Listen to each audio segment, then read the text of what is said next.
Rusty had been at the works to be mended. Some troublesome cars tricked him. The steam diesel engine fell down in the turntable well. Now Rusty was as good as new, but he still had a problem with cars. I'd rather not use them, he said. But the cars sang songs rude and loud. Fred Pelhay, their leader, led the chorus. Rusty's no use at all. He thinks he's very clever. Says that he can manage us. That's the best joke ever. When he orders us about with the greatest folly, we just pushed him down the well. Pop Gold's old Rusty. James, Mike, and Gordon were cross. Be quiet, they all said. But they couldn't be everywhere. And everywhere they weren't, the cars began again.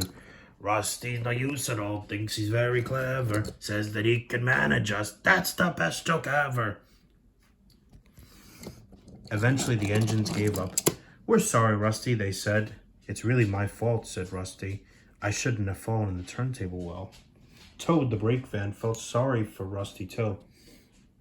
The next day, he saw Anthony, the engine who saved the bolted from scrap. I'm worried, Mr. Anthony. This disrespect for engines, when is it going to end? Who knows, sighed Anthony. I got a plan, Mr. Anthony. May I stay here today and help Mr. Rusty? We're both steam diesel engines, well, technically red and orange, and must stand together. After all, red and orange are right next to each other in the rainbow. Certainly, Toad, said Anthony. Puffed away. Later, he discussed the plan with Rusty.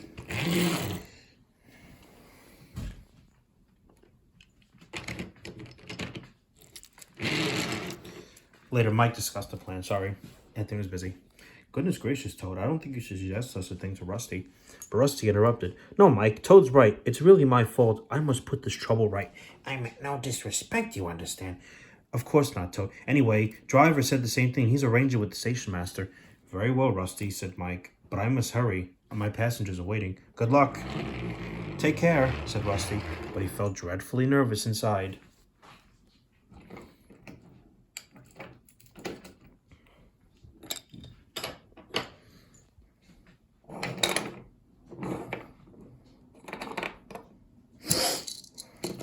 Rusty marshaled the worst cars one by one.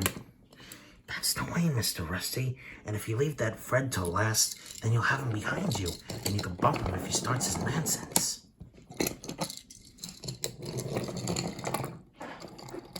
Hold back, said Fred, and pass the word to the others. The silly freight cars listened. But Rusty knew what to do. There was plenty of sand on the rails, and his wheels gripped splendidly. He gave a great heave. I don't like this. Go on, said Mike. Well done, boy, well done.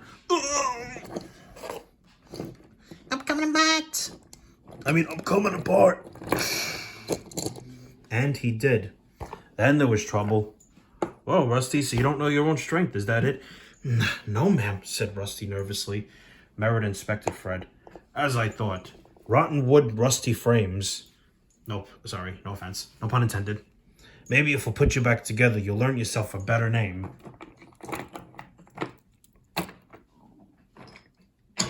Now Rusty only takes the passengers when the other engines are busy.